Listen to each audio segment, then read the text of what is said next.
여러분 안녕하십니까? 오늘은 예언서 16번째 강좌 아모스 하나님의 정의를 확립하여라 라는 제목으로 말씀드리겠습니다. 오늘부터 문서 예언자에 들어가게 됩니다. 이 아모스서부터 본격적인 예언서 공부라고 할 수 있겠습니다. 저희가 이 강좌를 올리는 것은 주로 월수금 아침에 올리는 것을 기준으로 해서 올릴 텐데 혹 일정 때문에 차질이 있을 수도 있습니다. 그리고 제가 매번 부탁은 안 드리지만 여러분들께서 그냥 보지 마시고 볼 때 꼭 구독을 누르고 좋아요를 매 회수마다 눌러주시기 바랍니다. 뭐 그런 얘기 드리기 쑥스럽지만 그렇게 해야지 유튜브 알고리즘에 의해서 노출 빈도가 잦아진다고 합니다. 또 그 본문을 보시고 싶은 분은 그 유튜브에 연계된 밴드로 들어가시면은 문자로 된 것들이 전부 기록되어 있습니다. 그리고 성서 본문 같은 것들을 제가 일일이 여기서 성서 본문을 얘기하면 몇 장 몇 절 이걸 얘기하면서 맥이 끊어지기 때문에 그냥 지나가는데 문자로 된 문서에는 다 기록이 되어 있습니다. 그래서 그거를 찾아보시기 바랍니다. 꼭 밴드에 회원 가입을 하시고 들어가시면 좋겠습니다. 그리고 기타 설교라든가 주일 설교라든가 다른 영상을 보시고 싶은 분들은 연계된 교회 홈페이지에 그 영상들이 또 보관되어 있습니다. 그러니까 그것들을 확인하시기 바랍니다. 그러니까 이렇게 좀 낯설지만 새 작업을 하는 것은 한국 교회가 근본적으로 바뀌었으면 하는 것 때문에 보다 넓은 장에서 여러분들을 만나기 위해서 그렇습니다. 그러니까 이게 보시고 좋으신 분들은 주변의 분들에게 특히 이 신앙적 열심을 가지고 있지만 방향을 잘 잡지 못하는 분들에게 많이 권해서 그분들이 함께 시청할 수 있도록 해주시면 고맙겠습니다. 이스라엘 신앙은 왕정으로 넘어가면서 일찌감치 변질되었습니다.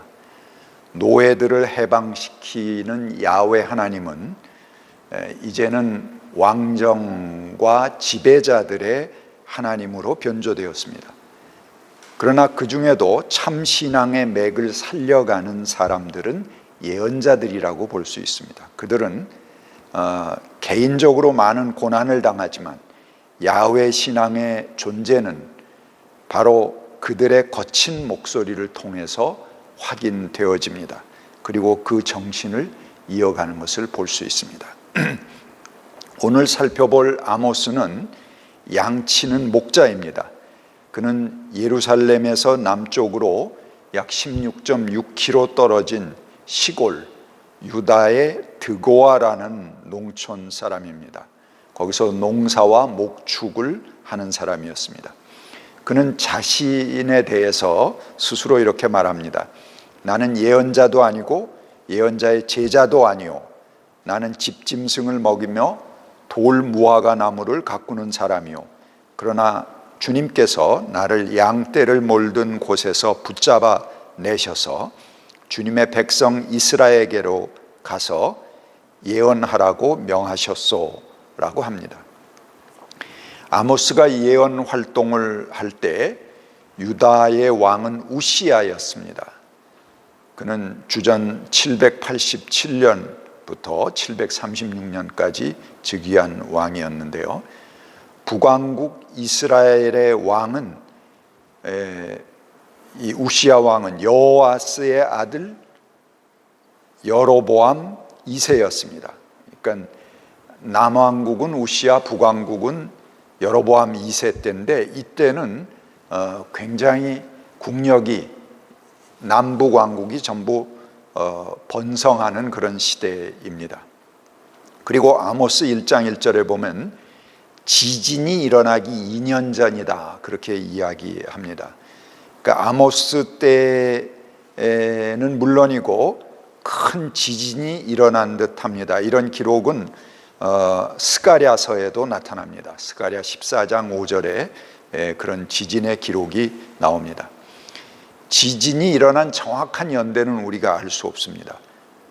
하지만 주전 745년에서 740년 사이에 일어났던 것으로 보입니다. 아모스는 남왕국 유다 사람이지만 그가 예언한 장소는 북왕국으로 가서 예언을 했습니다. 북왕국의 종교의 중심지인 베델과 그리고 수도인 정치의 중심지인 사마리아에서 그는 예언을 했습니다. 아시리아의 아단니나리 3세가 이스라엘과 인접한 아람, 시리아의 다메섹을 점령했습니다. 우리 지난 시간에 공부하면서 그 고대 근동의 맹주로서 이스라엘과 다메섹, 아람이 서로 다투는 과정을 보았습니다. 그런데 아시리아가 먼저 이 다메섹을 점령한 것입니다. 그때 아시리아는 은 2,300달란트, 동 3,000달란트, 철 5,000달란트와 수많은 제조품들을 빼앗아 갔습니다. 그래서 시리아는 국력이 피폐해져서 거의 무력화될 정도였습니다. 이 달란트라는 것은 엄청나게 큰 단위입니다. 굉장히 고가의 금액을 얘기하는데요. 이스라엘의 여호와스 왕, 예후의 손자죠. 이 왕은 이때를 틈타서 시리아가 점령하고 있던 변방의 도시들을 재탈환했습니다. 나아가서 남왕국의 아마시아 왕을 사로잡고 남왕국의 부도 이전해 왔습니다.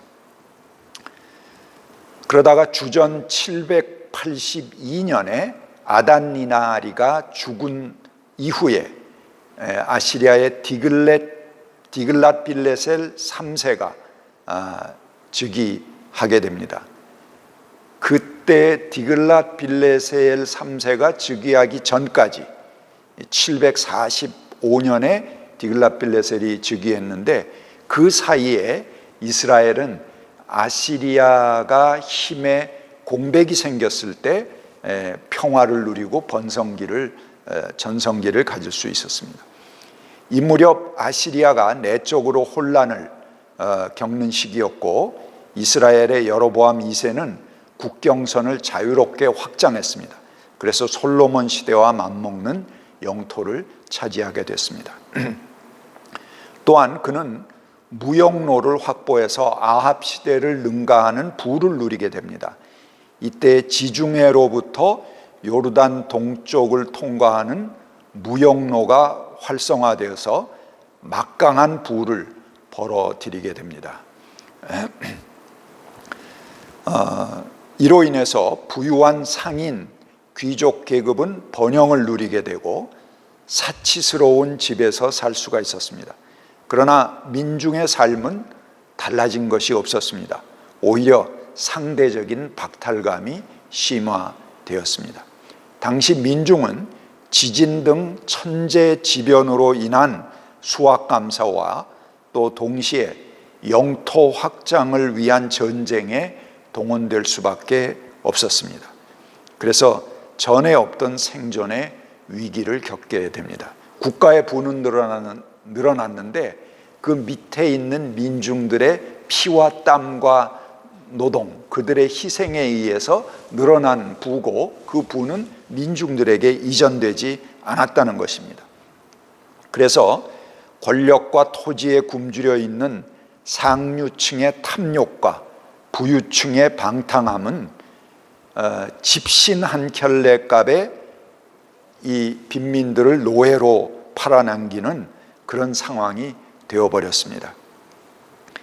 아모스가 활동하던 여로보암 2세 때는 부가 넘치고 풍요로운 시대였습니다. 당시 사치스러운 상류층의 생활을 아모스서를 통해서 볼 수 있습니다. 3장 15절부터 이렇게 기록됩니다. 또 내가 겨울 별장과 여름 별장을 짚부수겠다. 그러면 상하로 꾸민 집들이 부서지며 많은 저택들이 사라질 것이다. 주께서 하신 말씀이다. 사마리아 언덕에 사는 너희 바산의 암소들아, 이 말을 들어라. 가난한 사람들을 억압하고 빈궁한 사람들을 짓밟는 자들아, 너희 남편들에게 마실 술을 가져오라고 조르는 자들아. 여기 부유층 여인들을 바산의 암소들아, 그렇게 아모스는 표현합니다. 그리고 그들은 그 남편들에게 술을 가져오라고 조른다, 그렇게 말합니다. 또 말합니다. 아모스 6장 4절부터 너희는 망한다. 상하 침상에 누우며 안락 의자에서 기지개 키며 양떼에서 골라 잡은 어린 양 요리를 먹고 우리에서 송아지를 골라 잡아 먹는 자들, 검은 소리에 맞춰 헛된 노래를 흥얼대며 다윗이나 된 것처럼 악기를 만들어내는 자들, 대접으로 포도주를 퍼마시며 가장 좋은 향유를 몸에 바르면서도 요셉의 집이 망하는 것은 걱정도 하지 않는 자들, 이제는 그들이 그 맨 먼저 사로잡혀 끌려갈 것이다. 마음껏 흥청대던 잔치는 끝장나고 말 것이다. 이들의 상류층의 삶이 이런 데 비해서 당시 서민들의 생활, 빈민들의 생활은 극명하게 대조를 이룹니다. 아모스 5장 11절부터입니다. 너희가 가난한 사람을 짓밟고 그들에게서 곡물세를 착취하니 너희가 다듬은 돌로 집을 지어도 거기서 살지는 못한다. 너희가 아름다운 포도원을 가꾸어도 그 포도주를 마시지는 못한다.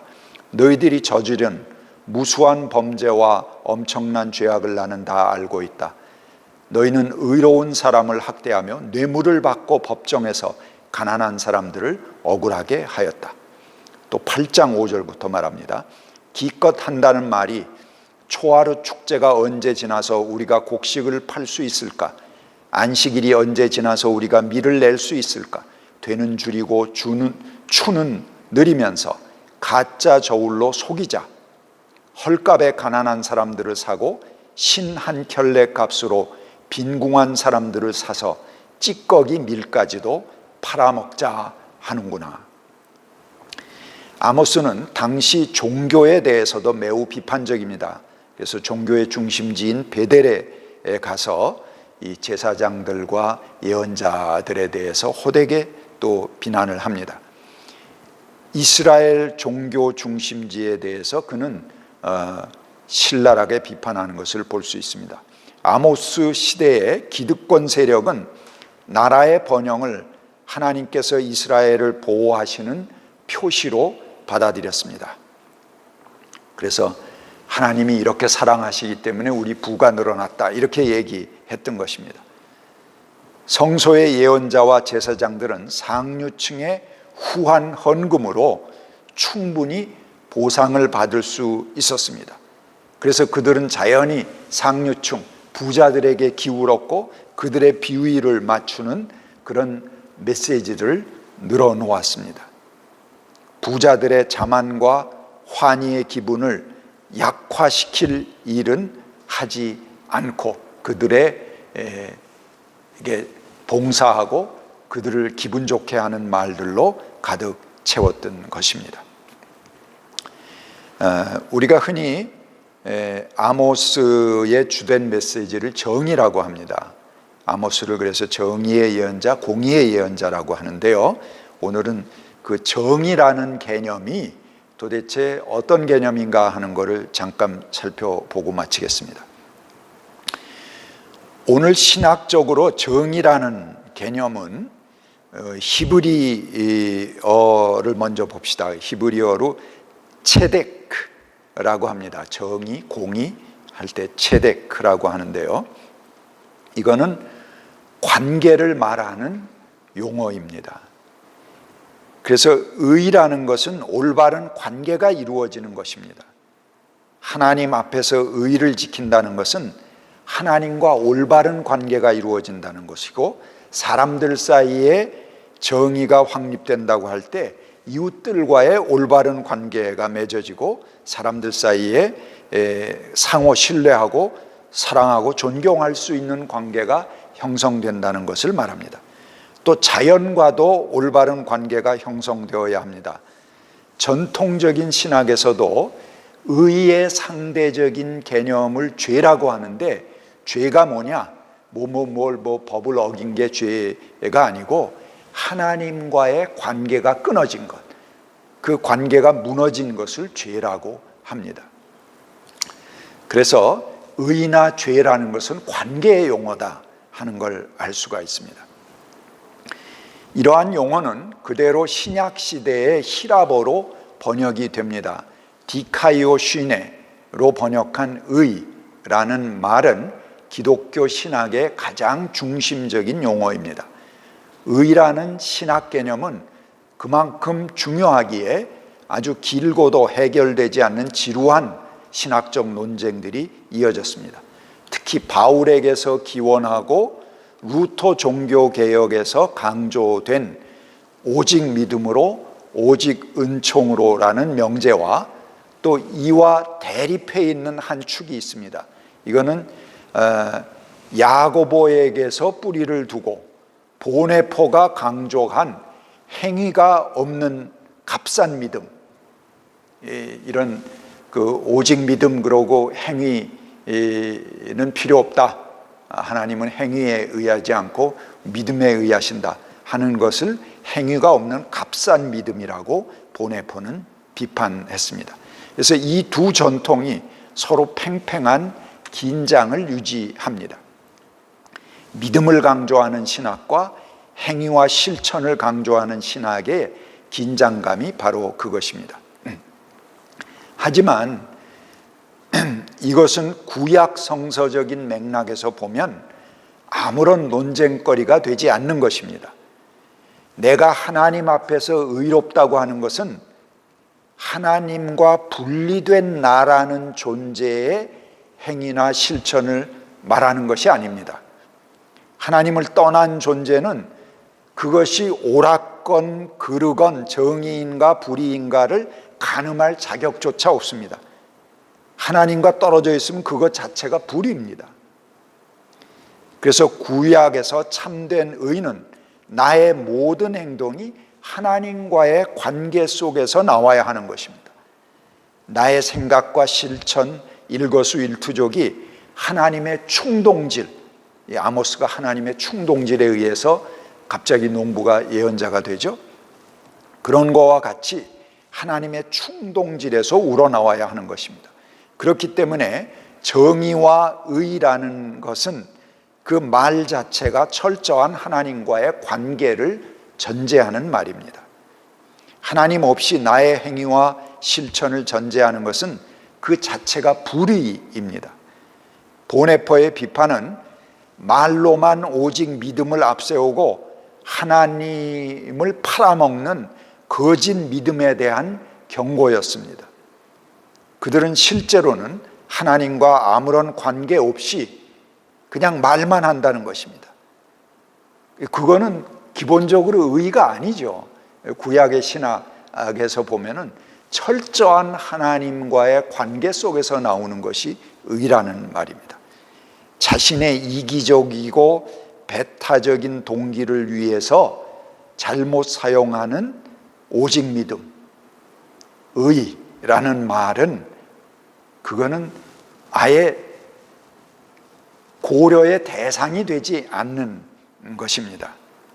그런 명제를 본래 하나님과의 관계 속에서 진실한 믿음으로 돌리자 하는 외침이 바로 보네포의 외침이라고 볼 수 있습니다. 정의라는 것은 우주 만물이 서로 얽혀 있고 서로 의존하고 있듯이 내가 홀로 존재하는 것이 아니라 인간들 모두가 서로 상호 간에 연결되어 있다. 그리고 무엇보다도 하나님과의 관계가 올바르게 연결되었을 때라야 이루어진다는 말입니다. 여기서 중요한 것은 하나님과의 바른 관계가 우리 인간들 상호 간에 맺는 관계, 또 인간과 자연이 맺는 관계를 떠나서 존재하는 것이 아닙니다. 우리들 각자가 또한 우주를 이루는 각각 사물이 자신이 거주하는 올바른 자리에 있을 때, 다시 말하면 다른 존재들과 바른 관계를 맺을 때 우주 만물이 정의로운 것입니다. 어느 일부분의 희생을 강요하는 관계는 하나님을 거스릅니다.